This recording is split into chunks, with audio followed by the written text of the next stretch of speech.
9 de la mañana, 28 minutos. Damos comienzo a nuestra segunda entrevista de esta mañana. Ayer les contábamos que según cifras de primaria se constataron 144 casos de abuso sexual y 179 de maltrato en los primeros meses del año, hasta julio. Esto respecto a los niños. Para profundizar estos datos es que recibimos hoy a la psicóloga Karina Sagrera del programa Escuelas Disfrutables y a la inspectora general de primaria, Ivonne Constantino. Bienvenidas a los dos. Gracias.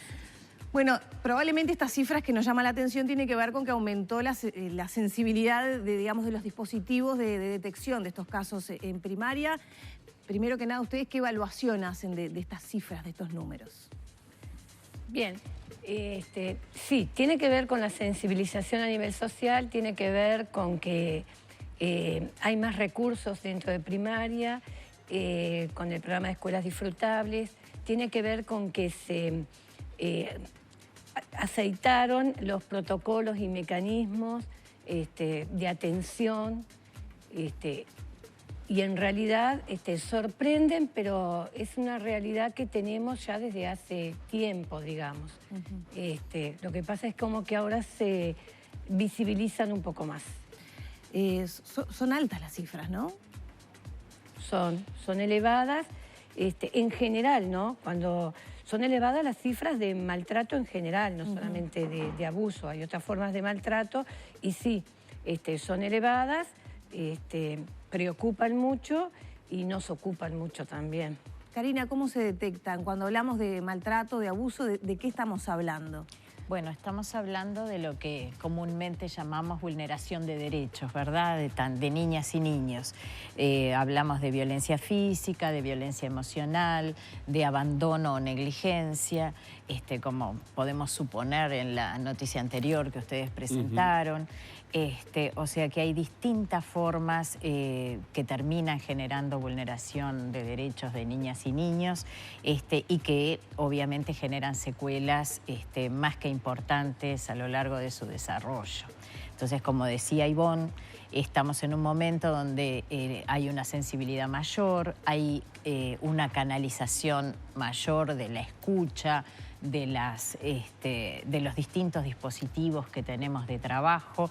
Me refiero no solamente a los equipos de escuelas disfrutables de primaria, que primaria tiene un lugar quizá preponderante, en tanto el 80% de niñas y niños concurren a las escuelas públicas, entonces es como el primer lugar donde generalmente se reciben los relatos de estas situaciones. Por eso hay que tener un oído bien agudo y una mirada avesada para poder detectar rápido esos casos, ¿no? Es muy importante lo que hacen las personas adentro del aula, ¿no? Para poder detectar rápido esos casos. Exactamente, por eso otra cosa que siempre decimos que es un trabajo conjunto que hacemos con los maestros, con los directores.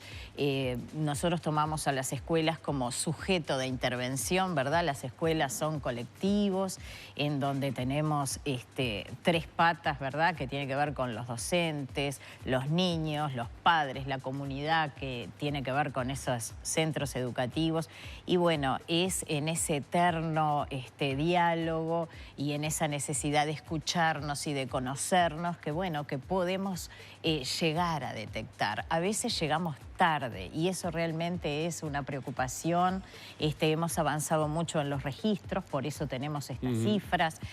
Nosotros tenemos rendiciones que hacemos anualmente y semestralmente y formamos parte del Comité Nacional de CPIAP, donde compartimos estas informaciones con INAU.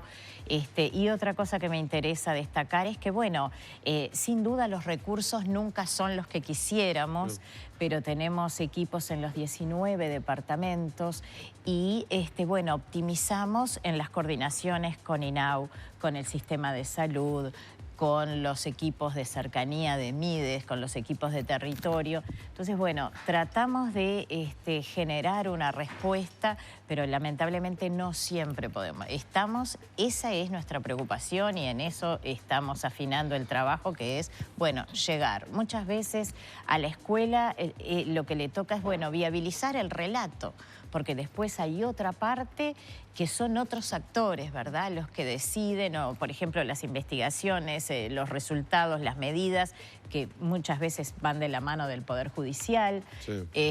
O determinadas, por ejemplo, todo lo que tiene que ver con la reparación y con las atenciones. El sistema de salud tiene un papel preponderante, ¿verdad? Y cuando digo sistema de salud me refiero a prestadores públicos y privados.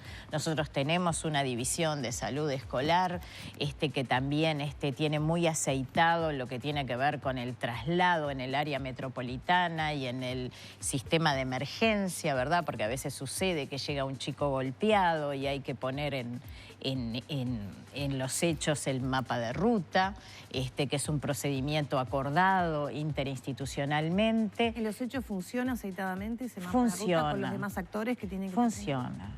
Como siempre, cada situación es singular y a veces tenemos pequeñas desinteligencias, ¿verdad? O a veces damos por sentado que, por ejemplo, bueno, va a llegar al sistema de salud y ese prestador va a poner en marcha su equipo de violencia y no siempre sucede, pero bueno... Son también un fusible muy sensible, porque digo, o sea, ustedes...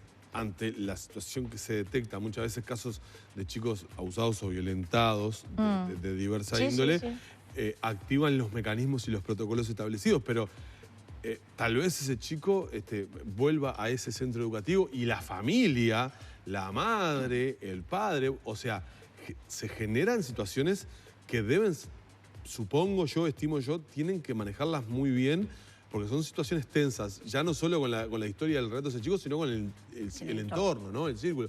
Es decir, noticiamos muchas veces de situaciones de violencia hacia docentes, educadores, claro, ¿no? Claro. Bueno, esto es uno de los riesgos y una de las particularidades de estar en esta primera línea en la lucha contra las violencias, que tiene que ver con la exposición, los distintos niveles de exposición que tienen los distintos equipos, sobre todo en comunidades chicas, ¿verdad? Entonces eso genera a veces esto que tú decís. ¿Cómo trabajan sabiendo que muchas veces ese niño vuelve a ese vínculo donde era digamos, violentado? Supongo que no debe ser fácil tener que atender a un chico y activar los mecanismos necesarios, pero sabiendo que ese niño eventualmente vuelve a ese círculo. Bueno, claro, también tenemos todos los profesionales que estamos en esta área, también tenemos que trabajar con la frustración, ¿verdad? A veces llegamos hasta determinado punto y hay respuestas que no siempre son las que quisiéramos, ¿no? Y hay un tema crucial en todo esto que a veces es como la falta de adultos que sostengan. Porque referentes adultos, independientemente del lazo sanguíneo, muchas veces esos procesos, cuando tú decís vuelve con el golpeador, por poner una figura, pero bueno, no hay otros actores, no hay otros adultos que puedan sostener esa infancia y la institucionalización es una medida, pero tampoco es una medida eterna. Claro. Entonces, bueno, sí, el análisis de la realidad tiene una complejidad enorme. Entonces, los protocolos son marcos en donde está, bueno, sí, los procedimientos, el ideal, pero cada situación va a tener particularidades que, bueno, además es como los viernes a las 4 o 5 de la tarde a veces nos pasan las peores situaciones, entonces ahí articular, coordinar es más difícil. Claro. A veces hay equipos con guardias y a veces no, en otros organismos, a veces, bueno, son procedimientos que cada institución los tiene de determinada manera, pero yo creo que acá lo importante es que hay una línea común en lo que tiene que ver con la defensa de la protección de derechos y en esto, bueno, se escucha, se tramita, se viabiliza. Ivonne, ¿querías agregar algo? Sí, que igual el equipo de técnicos trabaja también con los docentes y con las familias, tratando de recomponer el vínculo, de mantener la comunicación y el diálogo con la institución para estos casos que tú decías, que a veces sabemos que vuelve igual a su hogar y que tal vez vuelva a mantener las relaciones con las personas que habían violentado los derechos. Pero bueno, el equipo también contiene, el equipo de técnicos, psicólogos, porque el equipo Escuela Disfrutables está compuesto de psicólogos y asistentes sociales, en su mayoría. A veces tenemos duplas solo de psicólogos, porque, bueno, según la jurisdicción, no siempre tenemos los técnicos, la cantidad de técnicos que nos gustaría tener, pero ellos trabajan también con los docentes y con la familia para tratar de mantener ese vínculo y sobre todo que el niño no sea castigado después por haber socializado lo que le pasaba y victimizarlo. Nosotros tratamos de que en realidad no exponer demasiado al niño. A veces es la propia familia la que la expone y sale a los diferentes medios de prensa, pero en realidad siempre tratamos de que el niño sea lo más cuidado posible. Y esto es importante y en esto el equipo también trabaja con los docentes y con los padres. Como tú bien decías, a veces son los propios técnicos los que tienen que ir a prestar declaraciones en carácter de testigo, los mismos docentes, porque fue a las personas que el niño eligió para contarle lo que le pasaba. Y bueno, ahí está el asesoramiento es que ahí jurídico. Muchas veces pero el también niño encuentra la confianza en ese maestro que lo acompaña todos los días para lograr sacar ese relato, ¿no? Sí, a veces. Y a mí ahí me gustaría hablar de cómo es el mecanismo de detección, porque ahora estamos hablando de cuando ya interviene una vez que se conoce el caso, pero ¿cómo es la primera etapa? ¿Es que las maestras están especialmente atentas, capacitadas? ¿Cómo es, digamos, el aparato de detección que funciona previo a que se conozca el caso? Normalmente se da en el abordaje de algunos temas, como por ejemplo los derechos de los niños, que transversalmente están en el programa de primaria desde inicial a 6º año y que se habla del cuidado del cuerpo y de los derechos que tiene cada niño, en diferentes actividades con el que el maestro lo aborda, que muchas veces es con juego de roles, con algunas otras estrategias, el niño logra expresar lo que le pasa. Cuando logra apropiarse de cuáles son sus derechos y que puede decirlo y que hay formas de protección de esos derechos, normalmente es por decisión propia, por voluntad y autonomía que el niño lo expresa. A veces a un compañero, a veces lo hace a su docente. Y otras veces se manifiesta a través del juego, de las reacciones que tiene. Claro, también hay indicadores. Claro, los maestros han recibido formación, tanto de estos técnicos como en otras, de cuáles serían los indicadores que dan cuenta de que ese niño puede estar siendo abusado de alguna manera. Y cuando está la sospecha es cuando llamamos al equipo, porque no todas las escuelas tienen un equipo en sus escuelas. En realidad estos equipos tienen algunas, porque no nos alcanzan los recursos, ¿no? Entonces trabajan en 4 dispositivos. Uno de ellos es cuando tienen el anclaje en determinadas escuelas, pero son algunas escuelas, que no son siempre las mismas porque son rotativas, cada 2 años, a veces anualmente, según las circunstancias. Pero el otro dispositivo, el dispositivo 3, que es para atender emergencia, las escuelas, los equipos tienen otras escuelas destinadas. Entonces cada director sabe si un maestro detectó alguna posible situación de abuso, se pone en contacto con el equipo que tiene designado. Y así es que empezamos todo el proceso. La distribución de casos es equitativa, ¿no? Montevideo Interior, más o menos. Sí, no hay tanta diferencia. Sí, a mí lo que me llamó la atención es que hay mayor caso de abuso en el interior y de violencia, digamos, en Montevideo, según los datos que aparecían en el observador. Sí, en realidad es lo que se detectó, o sea, el programa, como todos los programas de primaria, hace en la mitad del año, digamos, un corte evaluativo. Hace un corte a mitad del año. Son los datos que tenemos de lo que va del año, ¿no? Por lo menos de los que nosotros hemos tenido conocimiento. Sí, sí, claro, con los que tenemos contacto ustedes. Pero sí, a nosotros hace un par de años nos llamaba la atención que aparecían casos de niños que viven en zonas rurales, como que antes era impensado. Y sin embargo también se dan, a pesar de que hay menos matrícula, ¿no? Bueno, en este primer semestre... Ese corte se dio así. Sí.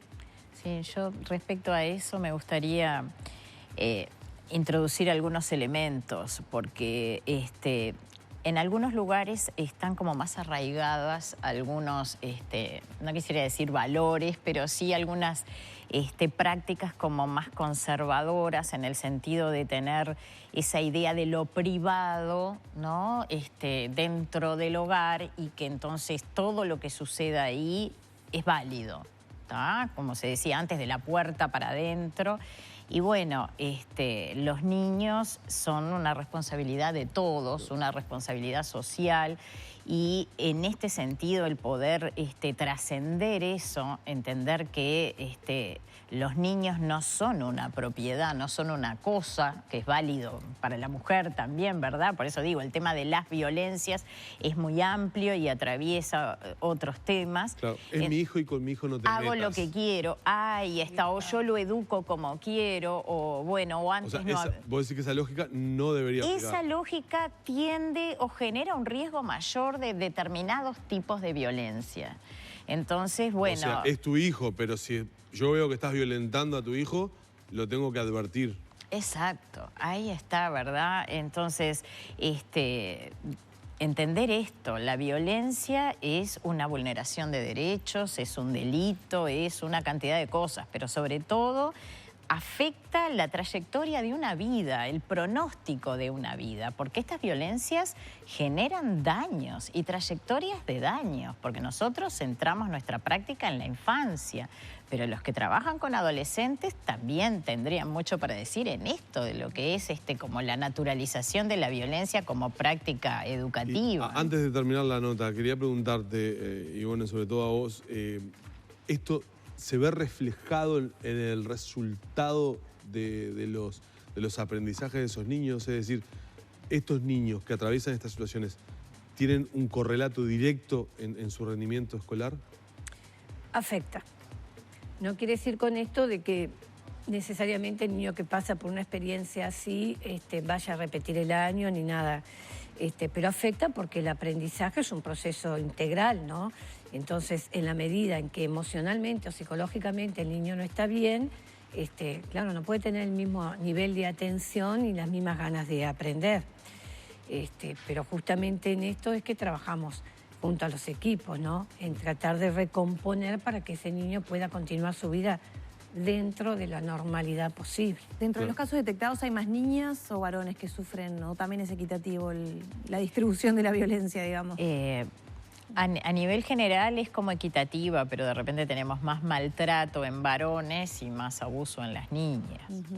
Muy bien. ¿Las familias están con menos recursos como para poder cuidar mejor a sus niños? Es verdad que ahora detectamos y somos conscientes de prácticas que estaban arraigadas y que ahora son vistas como violencia. Pero hay un deterioro familiar. ¿Ustedes a lo largo de sus carreras lo pueden, digamos, ver eso? ¿O es solamente que estamos más con el ojo más sensibilizado, digamos? Hay muchos cambios socialmente, ¿no? La familia es parte de la sociedad, entonces esto nos afecta. No se puede generalizar, pero bueno, es cierto que los niños por ahí en estos tiempos hay más mamás y papás que trabajan y por lo tanto estos niños no están tan al cuidado de las mamás como estaban en otro tiempo, ¿no? También es cierto que por suerte hay mucho más actividades extracurriculares de las cuales los niños puedan participar y antes por ahí el niño iba de la escuela a su hogar y de su hogar a la escuela y ahora hay otros centros que nos están brindando otras condiciones, ¿no? Como los clubes, como otras situaciones. Yo no sé si es que sea un deterioro, no me animaría a decir eso de la familia. Sí, hay cambios sustanciales en la sociedad y en la manera de vivir y en las actividades que realizamos y en el abanico de cosas que se ofrecen a la niñez que, bueno, indudablemente han contribuido. Pero también son muchos los beneficios. Claro. Entonces, le agradecemos mucho a ambas por su tiempo esta mañana, por habernos acompañado, porque hayan estado presentes con nosotros aquí. Es un tema para seguir conversando, pero bueno, es una primera aproximación a estos datos que se han conocido y bueno, queríamos conocer el trabajo específicamente que desarrolla. Muchas gracias. Por favor, a ustedes. Cerramos la entrevista por acá.